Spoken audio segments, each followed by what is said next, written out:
రామ్టాక్కి తిరిగి స్వాగతం. మన దేశ ప్రజాస్వామ్య వ్యవస్థలో బలహీనమైన లింకు స్థానిక సంస్థలు. నిజానికి ప్రజాస్వామ్యంలో బలమైన లింకు స్థానిక సంస్థలు కావాలి. దురదృష్టవశాత్తు రివర్స్లో ఉంది. ఇది దేశం మొత్తం ఉంది. కారణం ఏంటంటే రాజ్యాంగం కూడా కేంద్రం రాష్ట్రాలకు సంబంధించిన అంశాలను విస్తృతంగా సృష్టించింది. కానీ ప్ర ఈ ప్రజా పంచాయతీలు కానీ మున్సిపాలిటీలు కానీ నగరాలు కానీ వీటికి సంబంధించి స్థానిక సంస్థలకు సంబంధించి ఎందుకనో విస్మరించి కోర్స్ దీన్ని పూడ్చటానికి 73 రాజ్యాంగ సవరణలు రాజీవ్ గాంధీ హయాంలో జరిగినాయి. అది మంచిదే. ఏంటంటే అవి ఆల్మోస్ట్ కొంతవరకైనా సరే స్థానిక సంస్థలకి బలం చేకూర్చే విధంగా వచ్చినాయి. అరకొరగానే ఉన్నాయి నా దృష్టిలో, పూర్తి కాదు. అది ఇంకొకసారి ఆ సంస్కరణలు ఏంటనేది ఆ రాజ్యాంగ సవరణల గురించి మాట్లాడుకుందాం. ఇక్కడ సమస్య ఏంటంటే 74వ రాజ్యాంగ సవరణ ఒక 18 అంశాలు స్థానిక సంస్థలకి బదలాయించమని చెప్పింది. స్థానిక సంస్థలకి అయితే ఇది ఎక్కడ ఉందంటే ఆ చేయాల్సిన పని ఎవరు? రాష్ట్ర అసెంబ్లీలు, రాష్ట్ర ప్రభుత్వాలు చేయాలి. ఇక్కడ మెలికొంది. సో రాష్ట్రాలు ఏంటి, వాళ్ళ అధికారాలను వదులుకోవటానికి ఇష్టపడలేదు. అందుకనే అరకొరగా టైంకి ఎలక్షన్లు పెట్టరు. డైరెక్టు ప్రత్యక్షంగా మేయర్లని, మున్సిపల్ చైర్మన్ని, సర్పంచ్లను ఎన్నుకునేటువంటిది కాంప్రిహెన్సివ్గా ఏ రాష్ట్రం అమలు చేయదు. ఫైనాన్షియల్ పవర్స్ పూర్తిగా ఉండవు. ఒకటి కాదండి, చాలా ఉన్నాయి ఇటువంటి. నేను దాన్ని ఇప్పుడు చర్చించడానికి సమయం సరిపోదు కాబట్టి నీతి ఆయోగ్ ఒక పేపర్ పబ్లిష్ చేసింది అర్బన్ గవర్నెన్స్ మీద, ముఖ్యంగా నగరాల విషయంలో. ఎందుకంటే నగరాలు చాలా చాలా ఇంపార్టెంట్, హైయెస్ట్ డెన్సిటీ ఉన్నటువంటి ప్రాంతాలు. మరి జిఎస్డిపి ప్రకారంగా చూసుకున్నా కూడా చాలా ఇంపార్టెంట్ కేంద్రాలు. వీటిల్లో కూడా వాళ్ళు ప్రధానంగా నగరాలు 10 లక్షలు దాటినటువంటి మెట్రోపాలిటన్ సిటీస్ని గురించి చాలా విస్తృతంగా చర్చించింది. నేను కూడా దానికి సంబంధించినటువంటి కొంత ఇన్ఫర్మేషన్ మీతో షేర్ చేసుకోవడానికి నేను ప్రయత్నం చేస్తున్నాను. ఏమిటి అసలు నగరాలు, మెట్రోపాలిటన్ సిటీస్ అసలు భారత్లో ఇవాళ 46 ఉన్నాయి. ఇవాళ కాదు, 2011కి జనాభా లెక్కల ప్రకారంగా 46 ఉన్నాయి. అన్నిటికన్నా మహారాష్ట్రలో 8 ఉన్నాయి, ఉత్తరప్రదేశ్లో 7 ఉన్నాయి, ఆ తర్వాత గుజరాత్లో 4 ఉన్నాయి, తమిళనాడుకు వచ్చేసరికి 3 ఉన్నాయి. మిగతా అన్ని పెద్ద లెక్కలేదు కదా. ఆంధ్రాకు వచ్చి 2 ఉన్నాయి, తెలంగాణకు 1 ఉంది. హైదరాబాద్ తెలంగాణ, ఆంధ్రాలో వైజాగ్, విజయవాడ. ఎందుకు చెప్తున్నానంటే ఇదంతా కూడా ఇవి ఈ సిటీస్ గవర్నెన్స్ అనేది చాలా ఇంపార్టెంట్. ఈ గవర్నెన్స్ అనేది 18 అంశాలు వదిలిపెట్టండి, 6 కీలకమైనటువంటి అంశాలు స్థానిక సంస్థలకి బదలాయించాల్సి ఉండాల్సిందని చెప్పి నీతి ఆయోగ్ చెప్పింది. ఏమేంటనేది వాళ్ళు చెప్పింది: water supply, sanitation, solid waste management, urban planning, fire service, bus services, transport అనుకోండి. ఇవి ఈ 6 కీలక అంశాలు బదలాయించినటువంటి 2 రాష్ట్రాలు, మహారాష్ట్ర, గుజరాత్.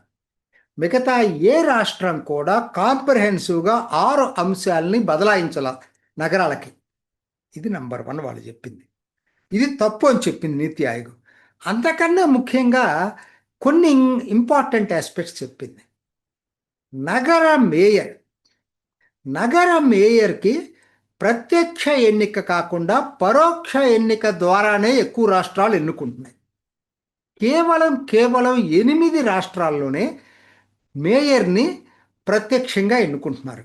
అవేంటి ఆ 8 రాష్ట్రాలు? బీహార్, ఛత్తీస్గఢ్, హర్యానా, జార్ఖండ్, మధ్యప్రదేశ్, ఒడిస్సా, ఉత్తరప్రదేశ్ అండ్ ఉత్తరాఖండ్. వీటిల్లోనే మీకు ప్రత్యక్ష ఎన్నికలు జరుగుతున్నాయి. మిగతా అన్ని చోట్ల పరోక్ష ఎన్నికలు. దాంతోపాటు ఇంకొక అబ్జర్వేషన్ చేసింది, టెన్యూర్ కూడా యూనిఫామ్గా లేదు. ఇది ఒక ఆశ్చర్యకర విషయం, నాకు కూడా తెలియదు ఇది. టెన్యూర్ కూడా యూనిఫామ్గా లేదు. అంటే కొన్ని రాష్ట్రాల్లో 2.5 సంవత్సరాలు ఉన్నాయి, కొన్ని రాష్ట్రాల్లో 5 సంవత్సరాలు ఉన్నాయి, కొన్ని రాష్ట్రంలో 1 సంవత్సరం కూడా ఉంది. రొటేషన్ ప్లేస్లు ఢిల్లీ 1 సంవత్సరం అట, ముంబై 2.5 సంవత్సరాలు. సరే, కలకటా, భోపాల్, హైదరాబాద్ లాంటి 5 సంవత్సరాలు ఉన్నాయి. కాబట్టి ఇక్కడ యూనిఫామ్ ఉండాలని నీతి ఆయోగ్ చెప్తుంది. మూడోది important, mayor powers. Mayor powers అనేవి నామమాత్రంగా ఉన్నాయి. చాలా రాష్ట్రాల్లో నగర మేయర్లు అలంకారప్రాయమైన పోస్టు.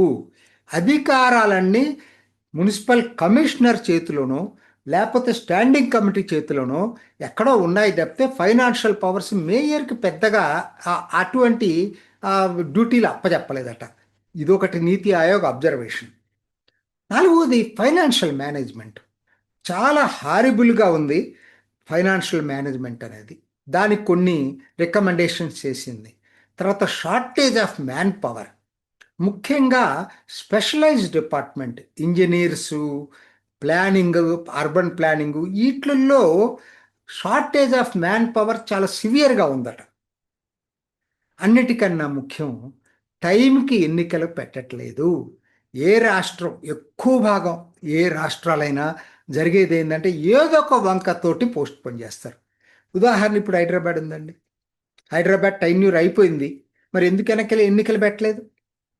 ఇది నేను ఒక హైదరాబాద్నే అంటలేదు, ప్రతి రాష్ట్రం రాజకీయ పార్టీలతో సంబంధం లేకుండా ప్రతి వాళ్ళు చేస్తున్న పనే ఇది. ముంబై దాదాపు 5 సంవత్సరాలు జరగలేదు, లేకపోతే 8 సంవత్సరాలు, మొత్తం మీద చాలా డిలే అయిపోయింది. ముంబై ఇటీవలే జరిగింది. సో ఈ అన్ని రాష్ట్రాలు ఏం చేస్తున్నాయంటే స్థానిక సంస్థలకు అధికారాలేమో, స్థానిక సంస్థలకు ప్రత్యక్ష నగర మేయర్కి ఎన్నికలు పెట్టరు, టైం ప్రకారం ఎన్నికలు జరపరు, ఫైనాన్షియల్ పవర్స్ ఇవ్వరు.